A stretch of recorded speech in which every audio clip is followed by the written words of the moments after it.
Franco? ¿Me entiendes? Well, he doesn't. Hello. Oh, Hello. You can hear? This will do. Shall we start? Yep. Let's start. Come on, let's go. I can't go on.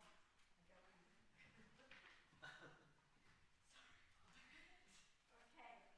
Well, welcome back to the evening session here at 5:30. It's my great privilege. I'm Sue Jones, by-the-way, director of Dansox, and it's my great pleasure to welcome Mark Franco, Professor Mark Franco, to give the last session, the special lecture tonight. Mark is Laura H. Carnell Professor at the Boyer College of Music and Dance, Temple University, Philadelphia, and founding editor of Oxford Studies in Dance Theory. His books are too many to mention in full, but the main ones are Dance's Text, Dance's Ideologies of the Baroque Body, Choreographing Discourses, a Mark Franco reader, The Fascist Turn in the Dance of Serge Liffard, French Interwar Dance and the German Occupation, The Dancing Body in the Renaissance Choreography, Kinetic Theatricality and Social Interaction, Dancing Modernism, Performing Politics, and he's also co-edited Acting on the Past, Historical Performance Across the Disciplines, and the Oxford Handbook of Dance and Reenactment. But Mark was also a dancer, and he had his own company, which was, how many years did that last? It was a long time, really. Yeah, well, it went on the West Coast. It was about 20 years. About 20 years, yeah. So anyway, it's my great pleasure to introduce Mark. It's fantastic that we have him here tonight. And please, Mark, introduce the title of your talk, and then we'll go ahead. And you're going to speak for about an hour or so, about an hour, and then we'll have some questions, and there will be drinks afterwards. Thank you, Susan. Can everyone hear me? Yes. Is on the mic? Oh, there we go. Okay. I think I'm supposed to get a spotlight. It's not here. Do you know if Franco can hear us? I don't know if he knows we've started. Oh, do we have a spotlight? Oh, it's coming, okay. I mean, I'm not crazy about a spotlight, but he thought it was a good idea. Well,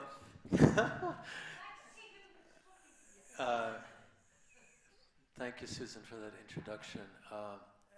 It means a lot to me to be here. Over the years, I have given talks and visited. There we go. And Dansox has really been significant to me in the audience response. It's really nurtured my work a lot over the years. Thank you. So I'm going to present something tonight which is part of my work right now. I'm working on a book whose title, I think, is Text as Dance. So it's kind of reversing the proposition of dance as text. Text as Dance with the subtitle Walter Benjamin, Louis Marin, and the Choreographies of the Baroque. So thinking about contemporary theorization of the Baroque, obviously through Benjamin, which is not my topic tonight, but it's part of the book, and giving a lot of attention to Louis Marin, who I worked with as a student and know his work well, but he was so prolific. I recently have been reading more and more of his work. He published so much, and discovering why I wanted to work with him, because he seemed to be on, even though he didn't write directly on dance very much, he seemed completely within that topic. And so I feel like it's time to put his name out there and focus. At any rate, I'll bring him, he will be included in this talk, but it's mostly about Foucault and his Las Meninas essay. The title of the talk is a quote from that essay, a subtle system of feints, and then subtitle, Phenomenology and Theatricality in Foucault's Las Meninas essay. Of course, Marin was a student of Foucault, so there was a connection all along, and I think they both worked a lot on the Baroque in the 60s and 70s, so it seems, I don't want to talk about this too much, about the framework, but for me, Marin actually, in reality, is sort of the French Benjamin in terms of the focus on the Baroque. So that's the general topic. Okay. Just to give you, I mean, possibly you've reread the essay or you remember it very well, but just to give you, I'll go over it very carefully. It's going to be a close reading, so it's technologically very modest presentation. That's just that one image up there all the time. Nothing else being done with it. So we can return to it and look at it. My main question, the question I'm raising to myself for some time, has been, well, first of all, regarding the essay, what did he mean when he said at the end that this painting was a pure representation? That phrase, which as could suggest a Greenbergian formalism, but it's not that. And what does it mean when he speaks about the, quote, space it opens to us? So that's where I want to get. And I'm thinking about theatricality as, in a certain sense, the answer to that question, which is a bit counterintuitive. Okay, so I'll just sail into the paper and hopefully things will accumulate in the right way. In the plethora of critical writing about Michel Foucault's famous essay on Diego de Silva y Velázquez's masterwork, Las Meninas, 1656, which he published as the preface to his epical Les mots et les choses in the Order of Things, 1966, two things have, in my view, eluded critical attention. One is that Foucault's essay is written in implicit opposition to the phenomenological description of painting proposed by Merleau-Ponty. The other, and I will try to demonstrate that, the other is that Foucault's description of this painting as a stage, in scène, also the word spectacle is used in the French text, takes Gotthold Ephraim Lessing's Lacan, 1766, as a basis for describing the painting's theatrical qualities. I just set up for you, if you haven't reread Lessing's essay or book lately, this idea that he divides aesthetics into that area of painting on the one hand and discourse or literature, actually epic poetry, on the other, and that the distinguishing mark of painting is that one sees a body but one has no movement.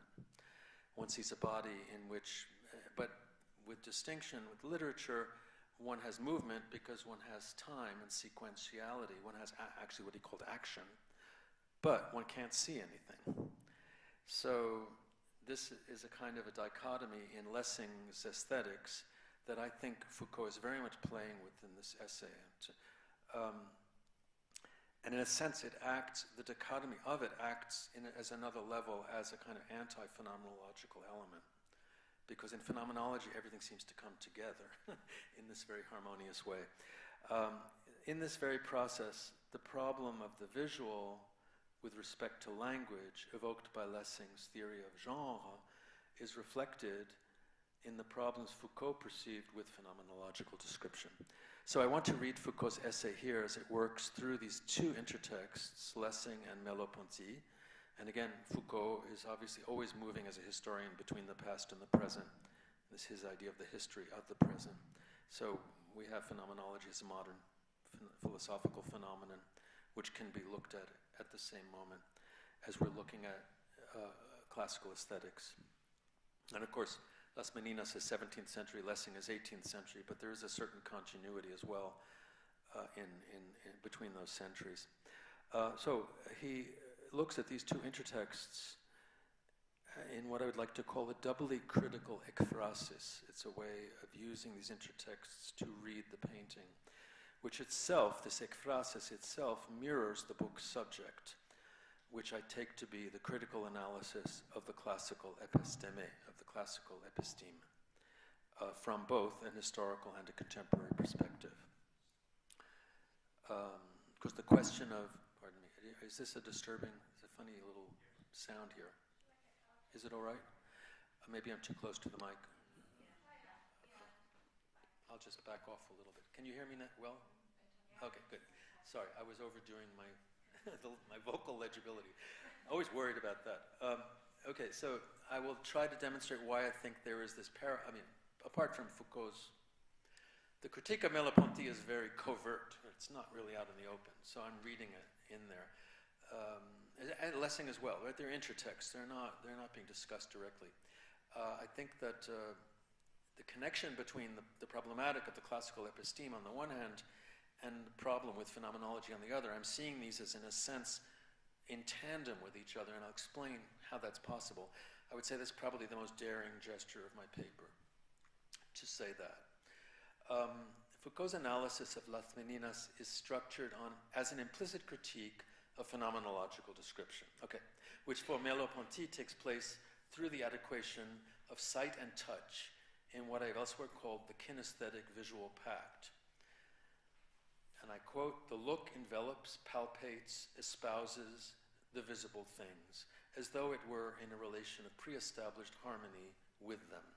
This goes back, of course, to all of Merleau-Ponty's writing on what was called touching touched, right? I remember that being explained to me by Michel Bernard years ago in a seminar. You just take your two hands and do this, and you lose the distinction between subjectivity and objectivity because you don't know what part of your body is touching and what part of your body is touched. And that creates what he called the chiasmus. So our perception of phenomena apparently works that way. And that's why he speaks about the flesh of the world, that we are engaged in this. As though it were in a relation of pre-established harmony with the world, as though the look were in a relation of pre-established harmony, because the look acts as a touch. So Merleau-Ponty did write a number of essays on painting. Cézanne's Doubt, Indirect Languages and the Voices of Silence, and Eye and Mind. So he applied his theory to painting, in which the eye palpates the colors, touches them.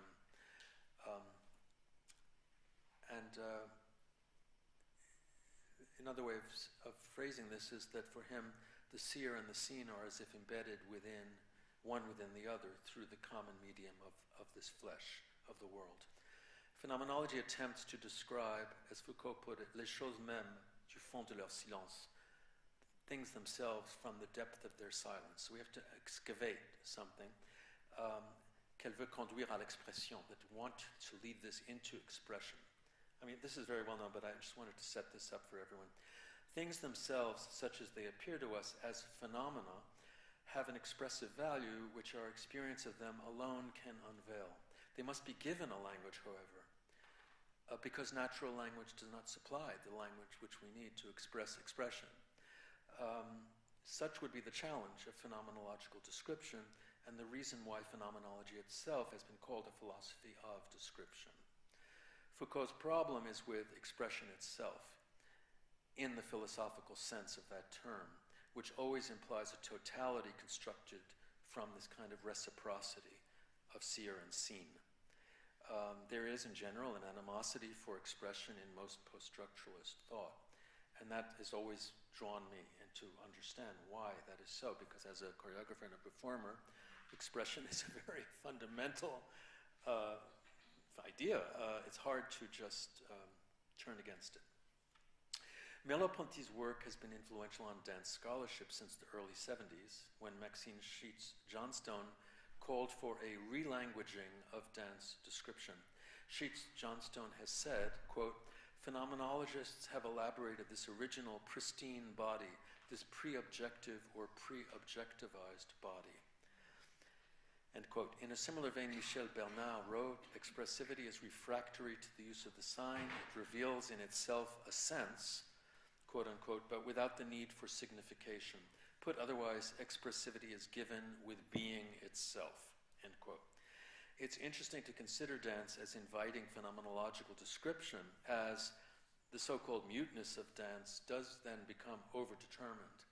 while it's also true that movement has been severed from language, and that's part of the premise of what I'm looking at in this book, is how did the 17th century verbalize movement, how did it conceptualize movement? And thus far, I'm not finding an adequate solution to that answer to that question, which is why, and I'm just now backing off to look at the bigger project, I think that when thinkers such as Benjamin and Marin, and Foucault as well, turn to the 17th century in the 20th century, they had the need to put movement into language because it was not there historically. It needed to be provided. And so that is, in a sense, the basis for my reading of Benjamin's Trauerspiel book, because there is this there's movement within the text, and there's also a whole thinking about thought and movement. So that's, again, a larger context. The premise, but coming back to phenomenology, the premise that dance can provide us with direct access to being, as Michel Bernard implied, by bypassing signification, seems nevertheless, it does seem to partake of an anti-theatrical prejudice, and indeed it was put forth in the milieu of postmodern dance in the 70s also, which generally rejected theatricality. Sally Ann Ness's article, Foucault's Turn from Phenomenology, gives an account of dance scholarship's faddish preoccupation in the 90s with the Foucault of discipline and punish, which played a role in criticizing dance techniques as so many oppressive disciplines. Everyone was so obsessed with the word discipline. They decided the techniques were evil because they were disciplines, and even choreography. To criticize technique is also to criticize, of course, theatricality, which is then branded as inauthenticity. Foucault's earlier book, however, The Order of Things, Les mots et les choses, can now be identified as a precursor to his turn from phenomenology. Again, not advertised on the surface of the text, but nevertheless there.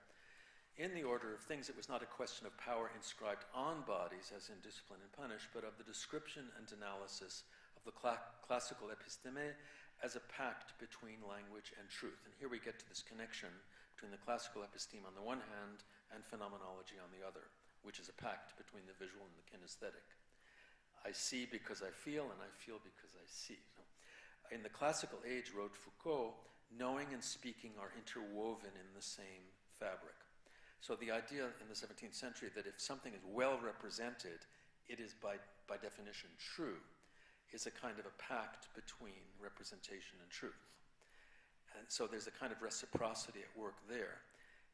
And I think Foucault is playing, in his critique of that, is playing with a phenomenal kind of underlying, as if the phenomenological conception is simply a residue of that, even though it obviously is extremely modern. Perhaps, as Catherine Suslov points out in her very interesting book, Foucault and Painting, the knowledge painting imparts is of perhaps a different order. The question is whether,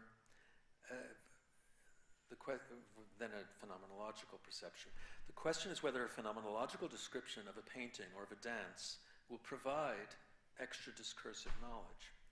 Although Foucault made it clear in his foreword to the English edition of The Order of Things that he rejected the phenomenological approach, he did not say as much in the original French text. But he performed his rejection throughout the essay. In short, Foucault not only rejected the phenomenological approach, he refuted it at every step of the analysis by demonstrating that the tactile qualities of the look are impossible to apply to the description of this painting by Velázquez. Foucault's biographer, Didier Eribon, tells us that Foucault attended Merleau-Ponty's seminars at the École Normale in 1947-48 and also in 48-49, as indicated by the title of the second chapter of The Order of Things, La prose du monde, Prose of the World. Foucault's book contains a covert response, as I said, also to the 52 seminar at the Collège de France, which bore that title, La prose du monde. And it was, there's multiple references to Merleau-Ponty. In these lectures, in 52, Merleau-Ponty thought through language as a phenomenon of reciprocal intersubjective attention, which he named expression. So the problematic of expression is there in Merleau-Ponty well before the post-structuralists had added. As is well known, Merleau-Ponty was also to pursue this theme of the intertwining of the sensible and the sensed in the field of painting. Merleau-Ponty's concept of expression as it applies to language, literature, and painting was something Foucault doubtless had to come to terms with, since it was presented in those post-war lectures as having transhistorical epistemic importance. By calling his chapter on the Renaissance the prose of the world, Foucault framed the chiasmus, or the intertwining between words and things, as pre-classical, therefore again, moving backwards in time while maintaining a sort of contemporary language. If Foucault's differences with Merleau-Ponty lie below the surface of the Las Meninas essay, they nevertheless correspond to his critique of the classical episteme, which constitutes the overt anti-expressivist argument central to the order of things. There is an analogy to be drawn, therefore, between the kinesthetic visual pact of phenomenological description and the pact between representation and truth that underwrote classical representation, and which became a major focus of Foucault and Marin in the 60s and 70s. One could say that the commonality between those two phenomena are based on a concept of expression as a kind of totality. And you have that critique in Althusser also. It describes expression in those terms. So it is the hidden or the covert analogy between Merleau-Ponty's phenomenology and the critique of classical representation, which in my view links the Meninas essay to the book itself, because otherwise it's not very obvious how that short essay preface does preface the book, which examines the classical episteme through, as we know, the eminently discursive modes of speaking, classifying, and exchanging. So why suddenly analyze a painting? For the phenomenologist, the seer and the seen are as if embedded within one another in the flesh of the world. As I mentioned, it's just such a way of conceiving the stage upon which perception operates that Foucault problematizes in Las Meninas, which, for him, takes as its subject an act of painting of a highly theatrical scene. And I just want to point out a few things that may be obvious, but I love this slide because I got it from the Prado, and it has a depth of field that most other reproductions don't have. But you can see, first of all, the Velázquez, the painter, working on a painting, and all the debates that this has evoked. There's a whole literature on this, that the painting we cannot see, but he's looking. What is he looking at? Presumably looking at the model for the painting, but in any case, there's a kind of avant-scène where we are included in this painting. It's a theatrical space, because when we come to the right moment of looking, we are part of the painting, right? When his gaze meets ours. Also, it's very interesting that these are the followers. Of course, they're actually the servants predominantly. I'll come back to that fact. But the princess here, Maria Teresa, they're all attending upon her. So the scene is really one of servants, it's not a portrait of royalty, even though it's possible that he's looking at the monarchs who are reflected in that mirror, but it's not clear that they're actually reflected in that mirror. It's also a very debated point. But also really interesting is, from a perspective point of view, the Spanish scholar Fernando Marias, who I'll come back to, pointed out that the eyes of the princess are actually the vanishing point of the perspective. I don't know if you can see that. I certainly can see it. In other words, if that's the vanishing point, it's not an architectural vanishing point. It is in the eyes. And that therefore that disqualifies everything above and below her as vanishing points. So that he's actually, there's another sign of the theatricality of the painting, that it's an address through the eyes. It's not an address of space. It's not capturing us within the space. And this has to do with the definition of theatricality that we'll come back to. Of course, then there's also the wonderful light covering them that Foucault does talk about, coming presumably from the window at the right, but how it bathes these figures in light so that it's possible they become the model of the painting, right? We're not sure whether, when Foucault first wrote this, he presented it in a seminar at Lacan. And Lacan said, no, this whole thing is a mirror. In other words, It's a mirror of what he's painting. And these are the models. In any case, these questions remain ultimately unresolved, but it's very interesting that that light, which also touches upon the canvas, the back of the canvas, is presenting these people in a theatrical sphere. And then, of course, there is that depth of field behind it.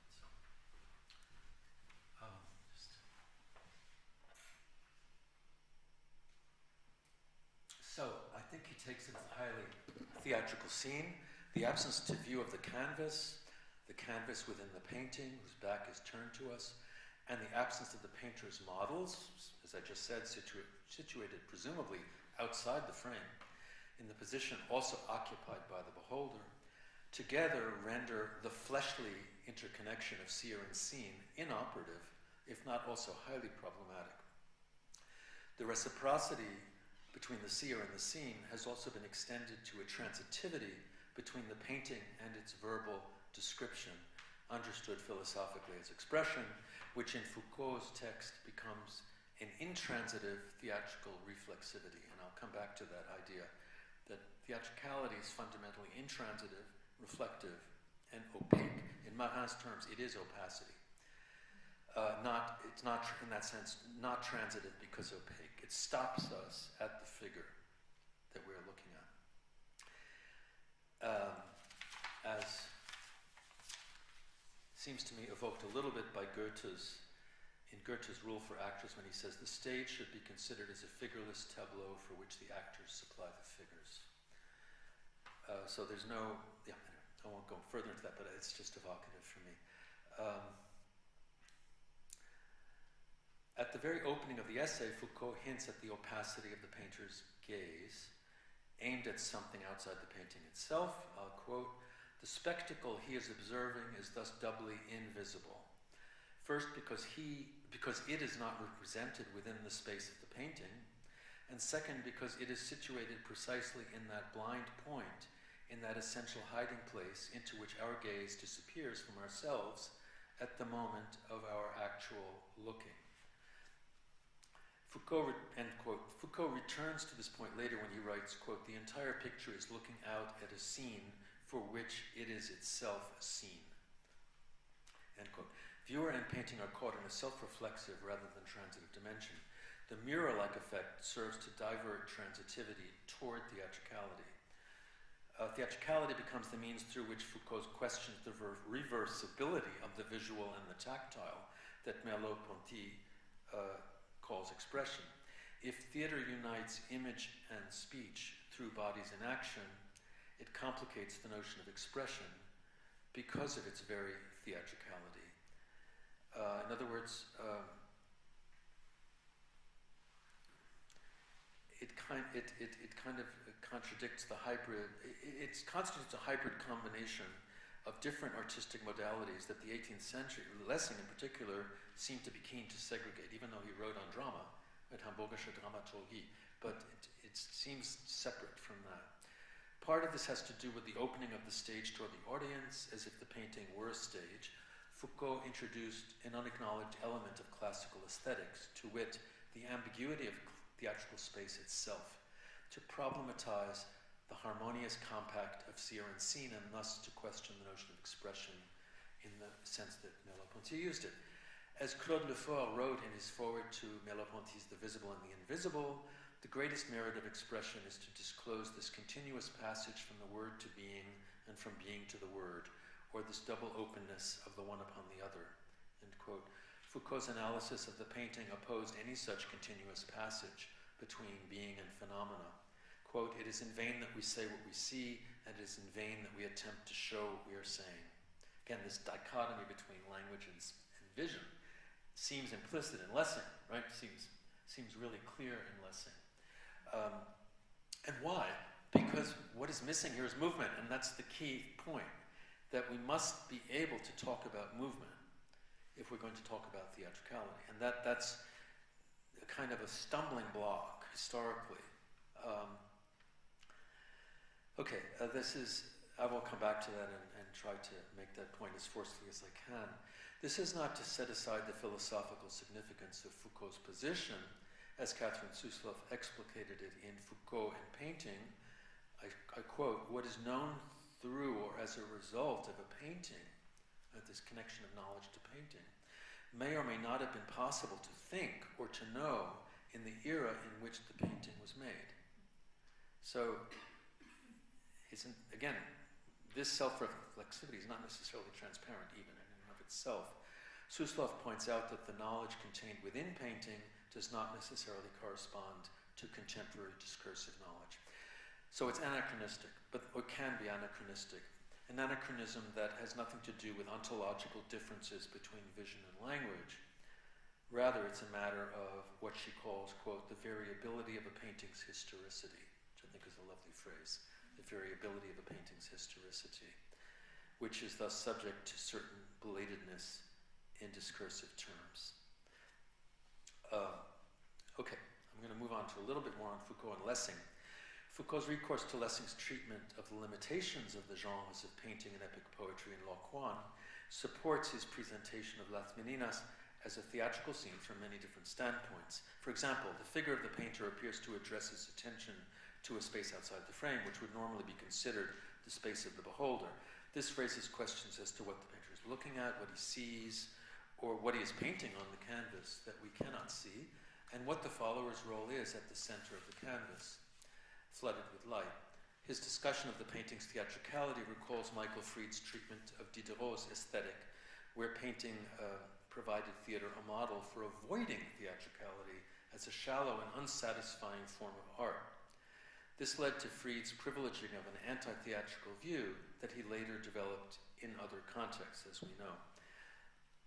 By contrast, Louis Marin's treatment of theatricality as an aspect of representation in which we encounter an opacity at odds with the expected transitivity of representation, right? Transitivity meaning moving toward the signified and actually overlooking the signifier, going directly toward meaning.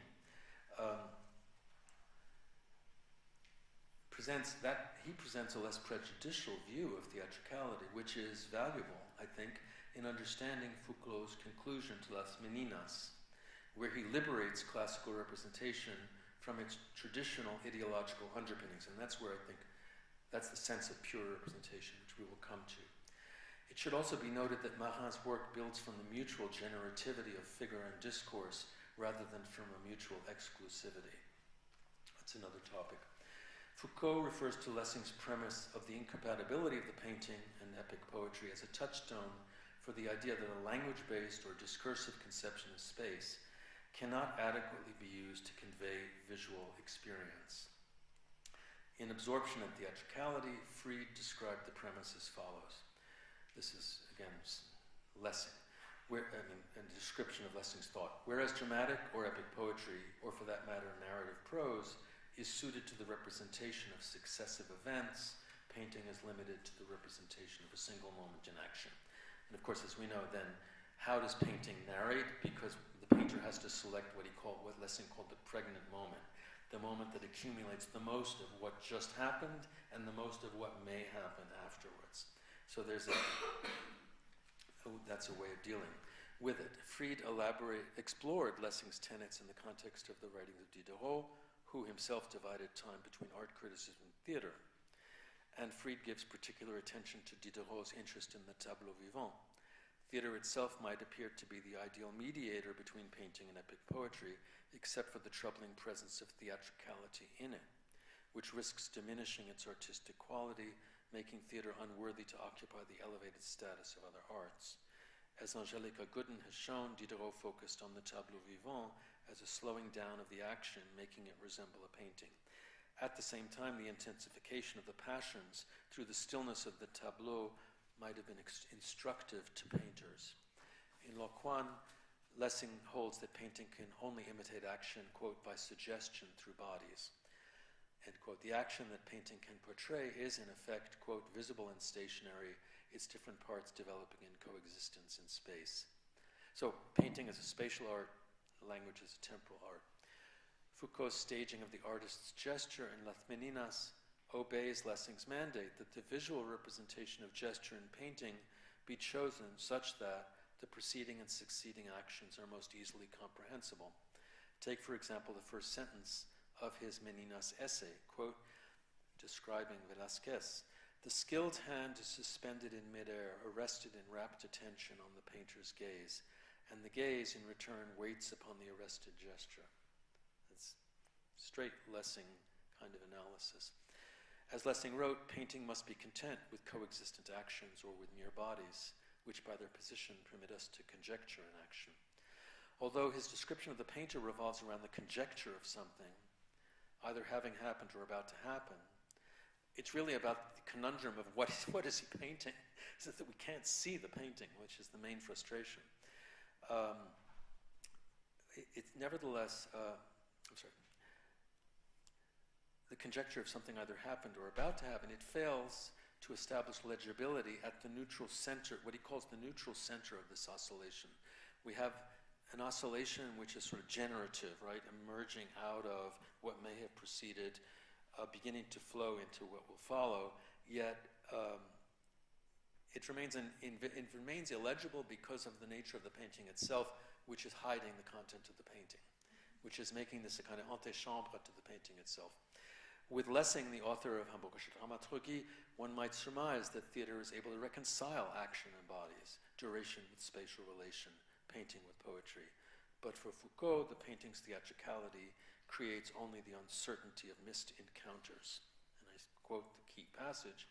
In appearance, this is Foucault, this locus is a simple one, a matter of pure reciprocity. Bell rings for me. Merleau-Ponty, pure reciprocity. We are looking at a picture in which the painter is in turn looking out at us. See or seen. A mere confrontation. Eyes catching one another's glances, direct looks superimposing themselves on one another as they cross. Croisement, chiasmus.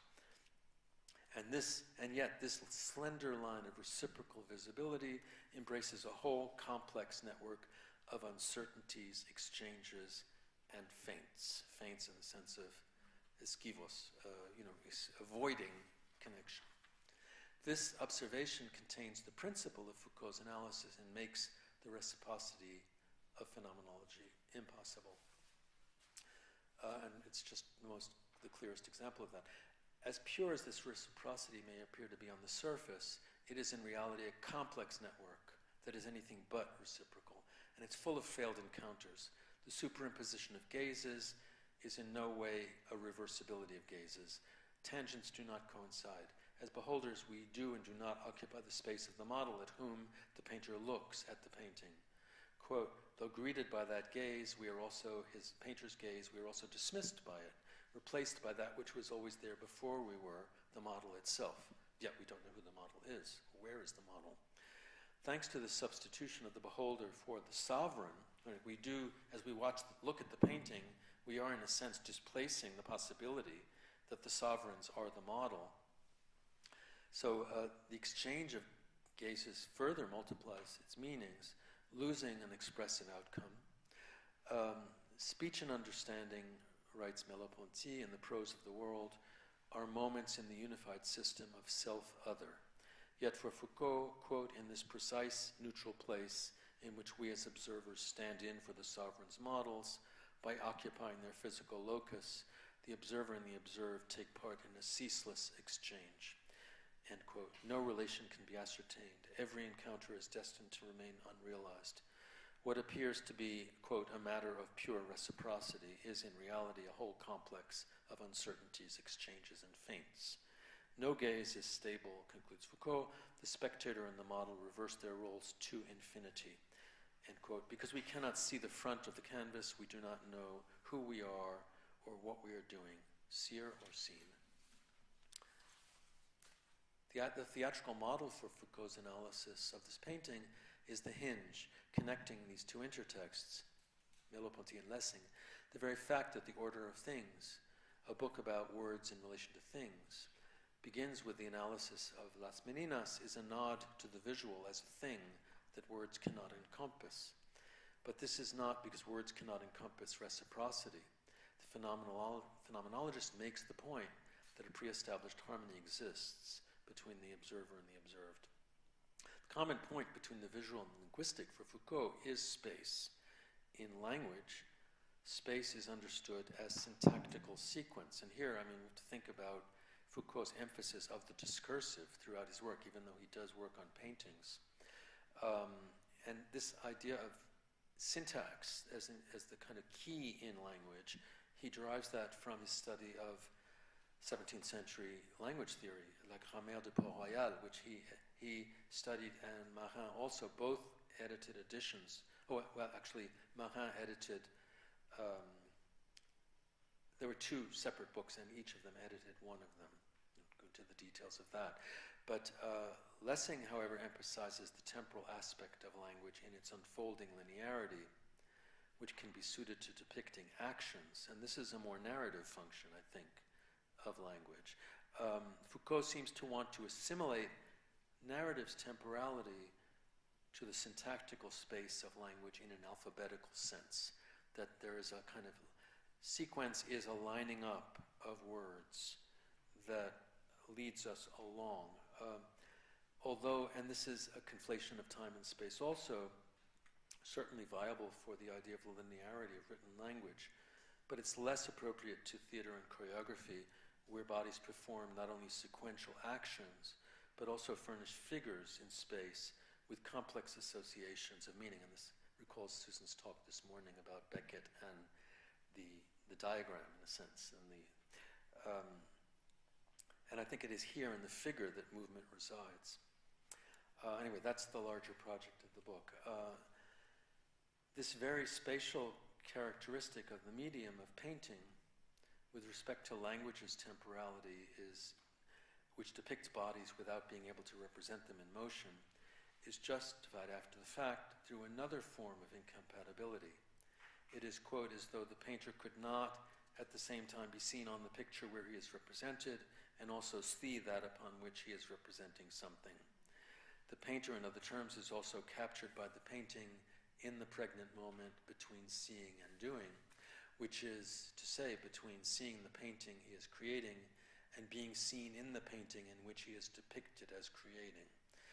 But more than a suggestive choice in the continuum of possible actions, this moment is, quote, a threshold between two incompatible visibilities, end quote. He, the painter, I'm quoting again, he, the painter, is staring at a point to which, even though it is invisible, we, the spectators, can easily assign an object, since it is we ourselves who are at this point. In this construal, our, end quote, our ability to see is the very condition of our blindness, as it were. The painter painting becomes an object for our gaze. The painter looking at the model becomes an active agent soliciting an exchange of gazes. Here again, the circuit remains inconclusive and far from pre-established reciprocity.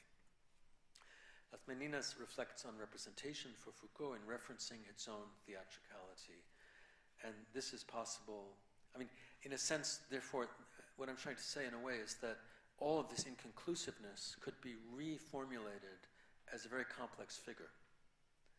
That the figure being the disposition of bodies in space, or bodies even moving through space, they can be still or they can be in motion, or they can be multiple figures, but those all can accommodate contradiction in many ways, and I think that's what Marin understood, and that all of his work, although I'm not dealing with it here directly, is about the contradictions within figurality, especially in painting.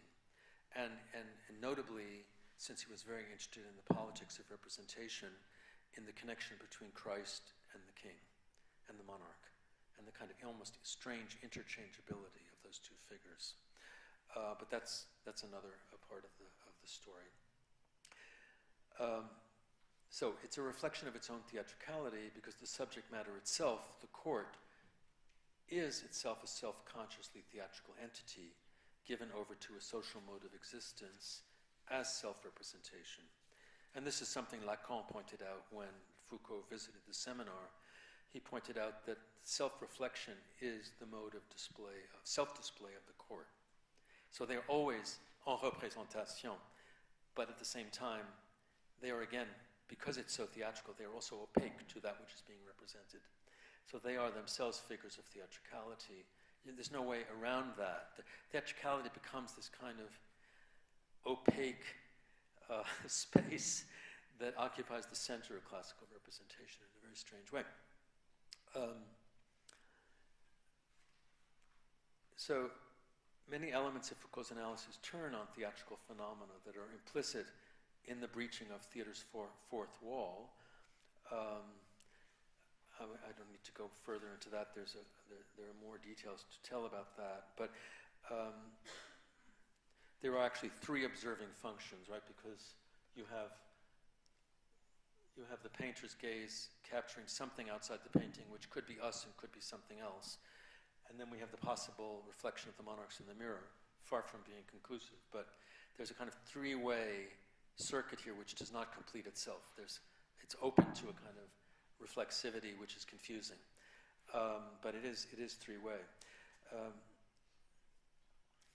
So it's kind of a reversibility, if you like, that is triple.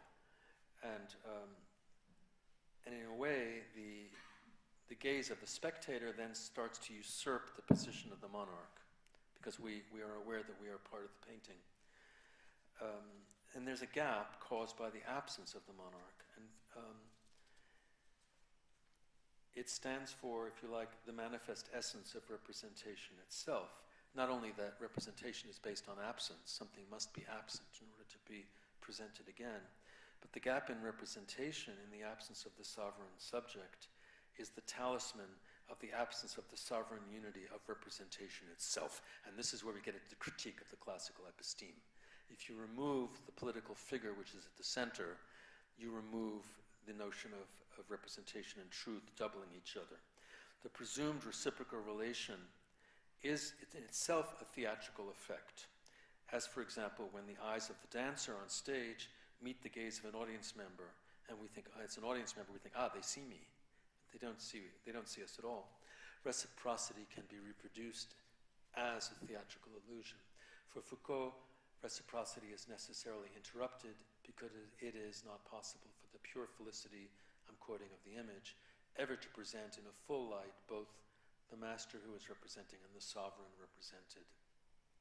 So the space classical representation opens up to us, in my initial question, is one of absence. And he calls it an essential void, the necessary disappearance of that which is its foundation, of the person it resembles, the monarch, and the person in whose eyes it is only a resemblance. End quote. Not only is reciprocity unrealized, both poles of the exchange are of necessity absent. And as the sovereign is absent, the political dimension of the reading starts to emerge. I just want to make a few more comments and then we'll conclude. So, Las Meninas is a highly naturalistic painting that belongs to the classical age, but its mode of representation, Foucault tells us, is the representation, as it were, of classical representation. So, and the definition of the space it opens to us. So here we have, this is a meta theatrical painting. It is reflecting on the theory of representation itself and the space it opens to us. But my final question is, what space is it opening to us? What is it? In other terms, Las Meninas is an example of, but also a theoretical model for classical representation as such. It shows us how it works without actually being an example of it. This representation of classical representation may also contain critical import for the theory it models. In other words, any meta-theatrical representation itself is critical of itself. It is self-critical too, and that's part of its function of self-reflexivity. In the case of Las Meninas, as a self-reflective work, vision cannot be defined as the palpation with the look, we know that, and hence the way knowledge is communicated through painting is now suddenly subject to a mutation. The ability of the painting to open a self-critical space of classical representation depends upon the absence of the sovereign, as I said, the necessary disappearance of that which is its very foundation, the foundation of representation. Foucault refers to this absence as the essential void. The void establishes, and here, what I think this means of pure representation is that this void is establishing a desacralized space. And here we get into Marin, because it could be read as contra although before the fact, because Marin came later, contra Marin's dictum that power is representation and representation is power in the Portrait of the King, which is also a kind of a presentation of power and representation as a form of simulacral relationship. Foucault proposes the possibility here of representation without power, I think, and in so doing decouples the theological political, that is, that kind of undergirding of representation and truth could be considered, especially in the context of dance, a connection between the theological and the political. And there, I mean, we have time to get into that, but that is undergirding Marin's whole discussion of the Eucharistic function of royal ballet. That somehow there emerges, by consuming the monarch visually, hoc est corpus meum, this is my body, and it emerges as a kind of real, quote unquote, real appearance, even though its status is real, is undetermined. So it's tantamount to dismantling the theatrical setup, which is often kind of postmodern critique of the 17th century, that it's all theater, right? So power is representation and representation. Power means that power uses theater to project itself. But in a way, I think I'm trying to say actually in something reverse of that. And I think Foucault is leading me along that path. And I'll end with this thought. Representation in its pure form, quote unquote, points to what Foucault thinks of as, where does he land it? He lands it in syntactical space, which is liberated from transcendental meanings. So this brings us back to Benjamin's notion of choreographic space in the Trauerspiel book, in the sense that Benjamin described choreography in the Baroque era as, quote, a figurative spatial simultaneity. Now that is kind of a description of the figure. So whereas we have Benjamin talking about figurative spontaneity, with Foucault we remain with syntax, we remain with one thing following another, but without a transcendent consciousness. The stage itself does not represent the flesh of the world, but instead a space inhabited by figures whose syntax is generative of movement as the ultimate secularization of space. Benjamin understood choreography to exist only relative to the figures that move within it and construct meaning. These relationships do not serve a dominant perspective through which we perceive a law-giving power, a theological dimension. Okay, and it's in essence a rematerialization of the theological political, because the framework remains. Thus, the space that this opens to us, desacralized, no longer transcendent, but rematerialized and secularized, is theatricality.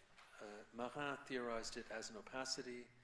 He distinguished opacity from the statement of utter transitivity, according to which every representation represents something. In theatricality, which is transitive but not reflexive, the statement is rewritten as all representation presents itself representing something. As Sylvain Guillot points out, in shifting attention from the represented object, the transitive dimension, to the means of representation, the reflexive or enunciative dimension, and it is also enunciative, and that's part of the problem with Foucault, because everything is énoncé, everything is statement, but not enunciation. Reflexive elements trouble the referential function of images and constitute these points of opacity and of self-presentation. The opacity of the theatrical sign conjures a self-presentation that acknowledges its exchange with the audience in the present, just like the eyes of the princess constitute the vanishing point of the painting, which is not a vanishing point of perspective in the sense of creating an illusion of reality, because if you're looking into someone's eyes, you're not getting the illusion of reality of a space that you could enter. You're getting a self-presentation of, I believe, if I follow the logic of this. The opacity of the theatrical sign conjures a self-presentation. It acknowledges its exchange with the audience, and more importantly, it acknowledges the space it occupies as a project. And so this has to do, finally, with the Spanish scholar Francisco Marías, who published a book called Otras Meninas, Other Meninas, where he translated everything into Spanish, the Foucault essay and all the significant literature on this, and then ended with his own essay, where he sort of reappropriated the discourse, because there was no much Spanish contribution to this discourse, because they were treating the painting in a very historical way only. So it's a very helpful essay to me, that he says that the Las Meninas is not a portrait, but it's a kind of capriccio that is characterized by movement. As he says, everything is action, even if posed and decorous, and the tranquility and the traditional repose of the portrait have quite disappeared. It was not a royal portrait, even though there is a royal figure in it. What it tells us, he goes on, must be, however, a story whose individual and recognizable protagonists are real persons. They are all documented as real persons, more than they are painted, imitated, or portrayed on the canvas. End of quote. This effet de réel is conveyed paradoxically, to my mind, by the mechanism of theatricality itself, the opacity of the painting, or its self-reflexivity. Here, Marin provides the key in his theorization of theatricality as the presentation of a representation and the consequent opacity of the theatrical sign, which Marías also points to. For bodies to appear, quote-unquote, real, as he puts it, rather than imitated, for them to elude the genre of portraiture, they must partake of a theatrical opacity, which creates an operative space of illusion, foregrounding their momentary and somewhat aleatory occupation of space in place of an evocation of character. It reminds me, there's a video work by Yves Sussman called 89 Seconds at Alcatraz, which actually has actors moving into and out of the pose to kind of, in a sense, make this point. The paradox of theatricality is that it does not, here's my conclusion, the paradox of theatricality from a Baroque standpoint is that it does not heighten illusion. It's a complete opposite. It heightens the elements that stand before us as the materials, the theatrical materials with which imitation becomes possible. And it unveils the work bodies must do to represent either themselves or others. Such meta-theatricality lands us paradoxically back in the materiality of the real. And Marin further, in a way, refuted Foucault without making an obvious reference when he pointed out that logico-grammatical order founded metaphysically is not a movement. I mean, he could only be talking about this essay, because where else do we have this notion of alphabeticization as the way, the replacement of expression in Foucault is alphabeticization. It is, so logico-grammatical order is a spatialized order, a world of intelligibility, a topical structure. So, just to conclude, I'll give one more sentence and I promise I will stop. I put it in the beginning.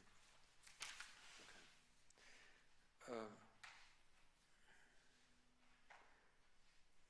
The alternative to phenomenological reciprocity in Foucault's reading of Las Meninas is theatricality, even if he doesn't theorize it, to my taste, sufficiently as movement, or the role of movement within it.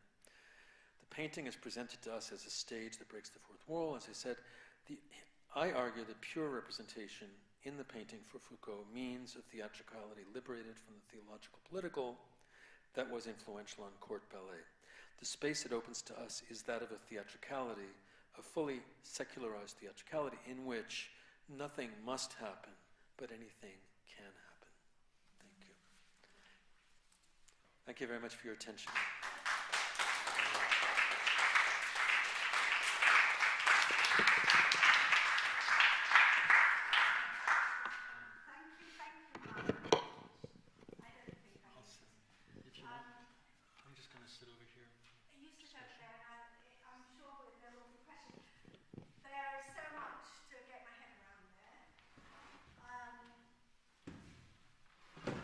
It is a little bit dense as a conference presentation.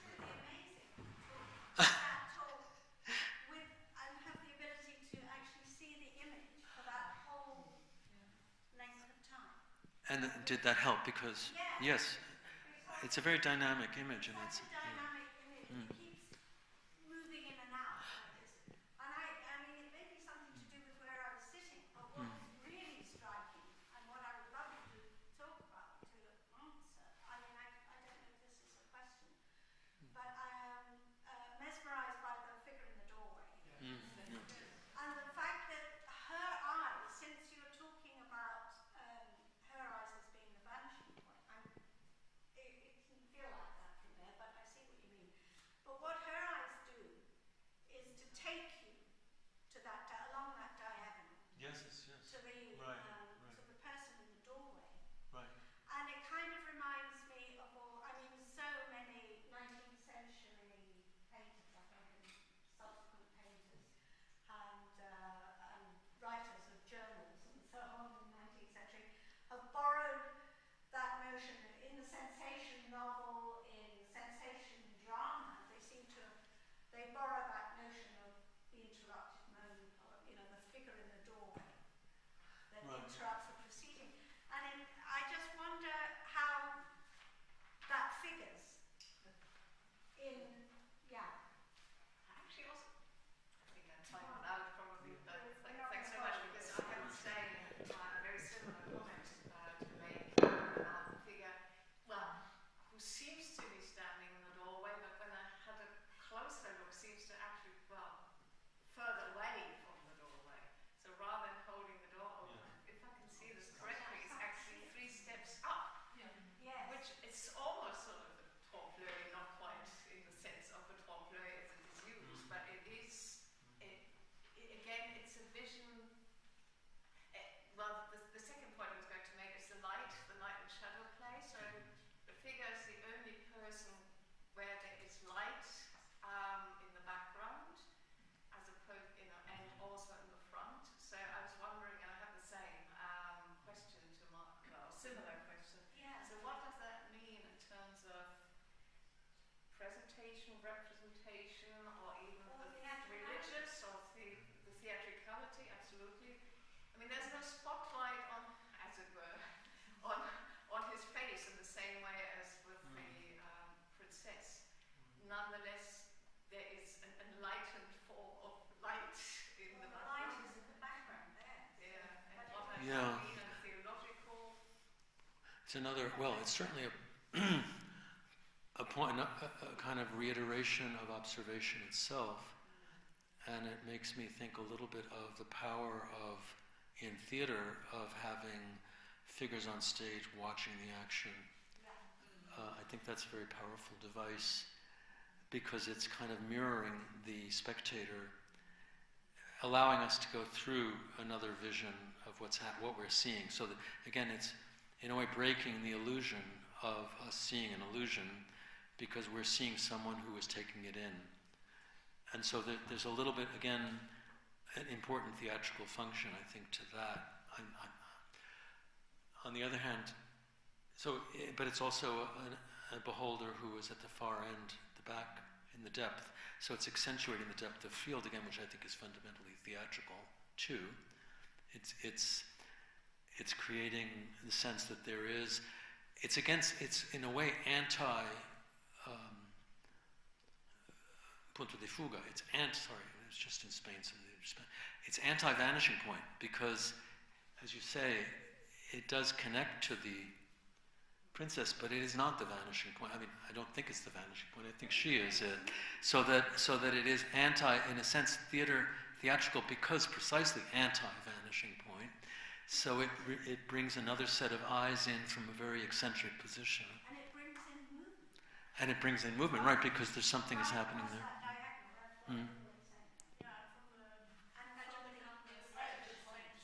Yeah, and from the Say that again. Yes. Do you think you could drop the light again a bit? Yeah. Just taking it all the way. Franco, could we? Oh, there you are. Hi. Just Is he there? No. Could we drop the light so we can see the slide better? I don't know if you can hear me. Yes.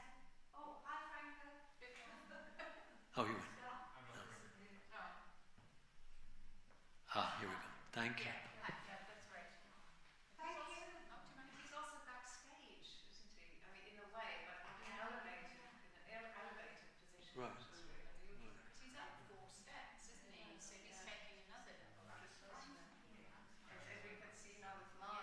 course, it also has. Yeah, typically is a more elevated, I mean, also literally, literally as well as archaeologically, an elevated position. And he's in. but being elevated, isn't that also a kind of function of perspective a little bit? That, you know, it takes you. The fact that he's a bit elevated puts him further away, perhaps, because otherwise he has to be at the same level, and he would look strange proportionally to the other figures.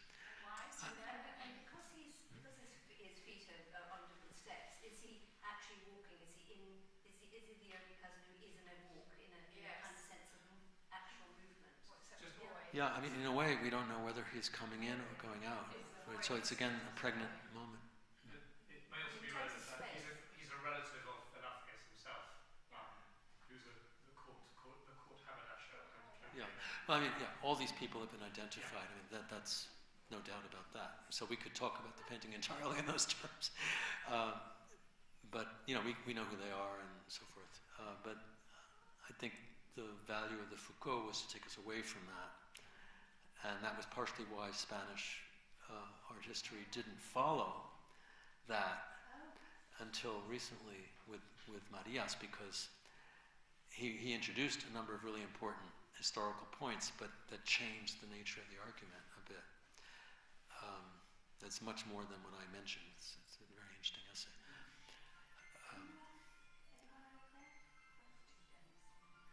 But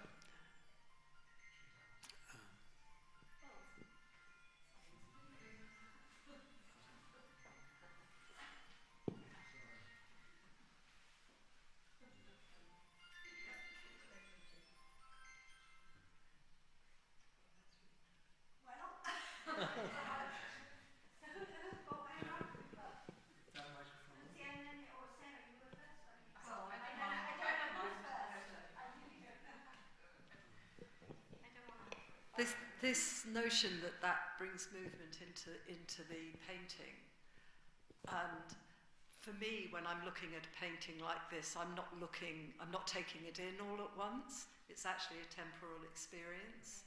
So this idea of the painting being something still that you take in all at once, and with this, these people, their glances are constantly moving your gaze back and forth, up and down through that network. So I kind of.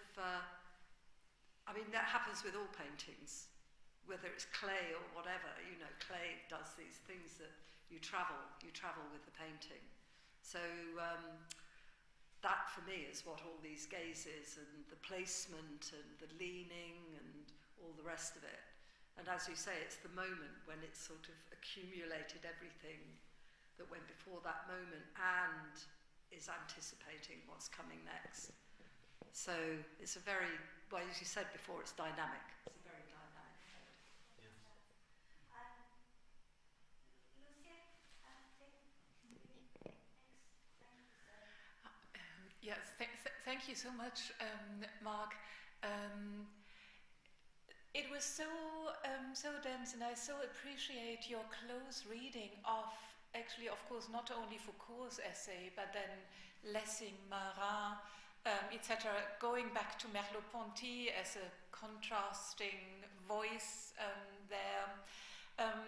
I kept on, and as these texts, they're not so fresh on my mind, so I can't really, I mean, I think it's very much of a close reading that you're doing, and it would be great if we had all those texts in front of our eyes and could really go back to them together. But could you say a little bit more about, your take, because I kept on thinking when you were discussing those questions about Marin's idea of and theatricality as and the transitive and the intransitive, or then with Foucault we are either the seer or the seen. It's either transitive or intransitive. I kept on thinking, why not both and? Why not both and? Why not both stillness and movement? Why not the pregnant moment? That's a both and movement, isn't it? It's a moment that combines or encompasses paradoxically both stillness and movement. So could you say a few more words? Where are you in all of this, really? do you know what I mean? Where's your take on within all these close readings? And it was like a mise en abîme. I mean, like, this is a mise en abîme of representation. It's a mise en abîme on close readings. And by the way, it's so wonderful that we have these screens here on stage which echo the back of the painting here. So, could you, where are you? Yes, that's. Thank you for that. Yeah, I understand. To me, yes, why not both? Why can't we not? That's the whole point, that we need to have. That the Baroque aesthetic is one of stillness and movement. It is phantasmatic. I think, though, that the condition of that phantasmata, which is really the fundamental Baroque aesthetic to my mind, which is totally dance-based, although it's not recognized to be so, but is opacity. In other words, theatricality is the basis for having both. So theatricality is not one end of a binary, of a binomial, which would exclude, I don't know what it would exclude, because it's neither movement nor stillness in itself. It's just a certain form of address in which again, to talk a bit in perspectival terms, the vanishing point returns the gaze. In other words, that which shouldn't return the gaze, because it is actually the gesture, visual gesture, that places us as viewers, captures us in a space where we feel that we are the agent in that space. The fact that a vanishing point can be in the eyes, which I think is a very, very frequent phenomenon in theater. My first realization, I feel like, very practically, of theatricality was I was watching a performance. I don't even remember what it was, but I remember a line of like Ukrainian women all kind of dancing a little bit and looking at the audience, and I thought captured my gaze in a way. There was a sort of a stasis in the whole moment, which was to say, you need to know that we are doing this in order to see what we are doing. We are not trying to produce an image. We ourselves are constructing this image, and in order to do that, we simply must stop doing what we're doing. So I think that to me, that is the condition, if we recognize it, of stillness and movement, which is basically what we're looking for in our ability to talk about theater and dance, or especially choreographic theater and dance, which has been historically absent in a certain sense. It's been, I'm just going back into the 17th century material again and not finding what I would hope to find. The best I find is Ménestrier saying movement. It talks about the moving image, but in terms of it being an image that somehow moves. But I feel as though where I'm coming from is perhaps to say that theatricality is not the basis of illusion. It is actually an awareness of materiality of theater and of movement that then, and why is that then desacralized? Or because then it enables, I always think of Susan's work on Beckett. It really enables anything to happen. To me, is an interesting idea for someone, for example, who's still interested in ballet, because I think there's a lot of ballet that still holds on to the theological political, even if it's contemporary. It can't seem to get rid of that. There's something about that, and that might have something to do with the production of grace in certain ways, and the connotations of grace in a historical sense as theological political.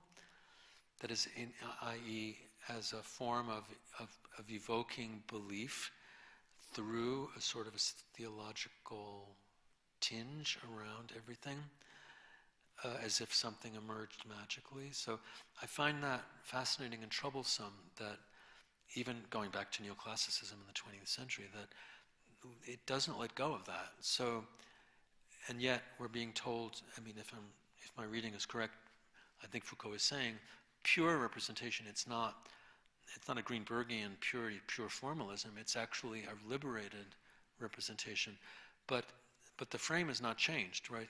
You can still have all kinds of, I mean, you can still have royal characters if you want, or you can have leading dancers or whatever. I find, I don't know if that's being put clearly, but I find the presence of that is troublesome and fascinating. It persists. It continues to persist in dance, I think.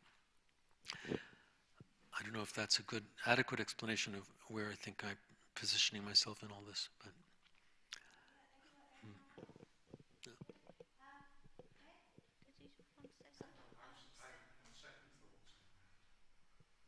Oh, you don't want. But somebody does. Oh.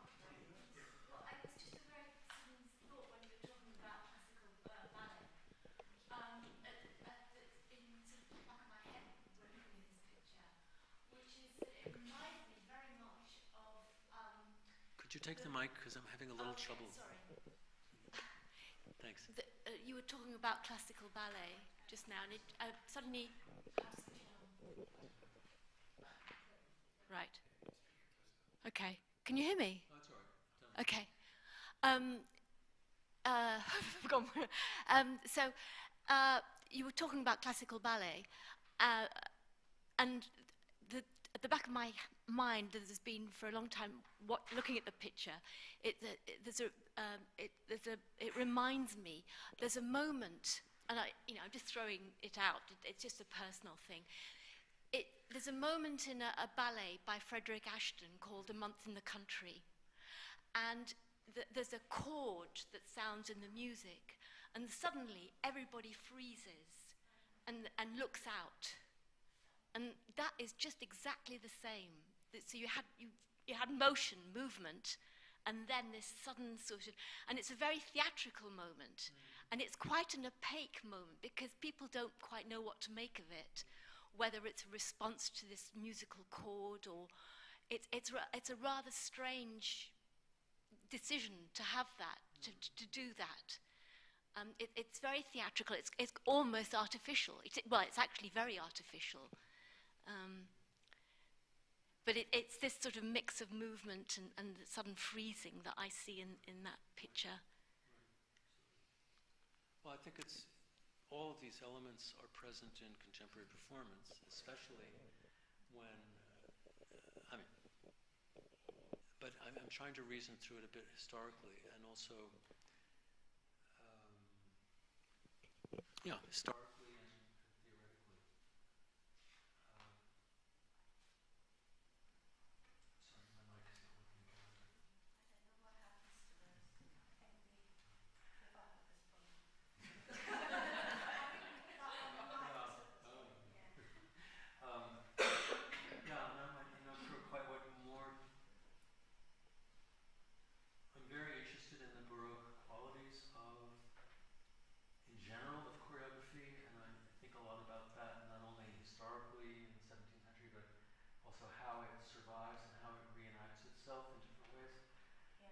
And so, obviously, then my thinking is revolving in general around the theatrical, but I feel as though there are these real major discrepancies in our understanding in the literature in general about what is illusion, what is power, what is theatrical, and what is actually happening before our eyes in a less illusionistic or, this idea of Baroque culture as capturing the viewer by amazing them into a kind of a submission.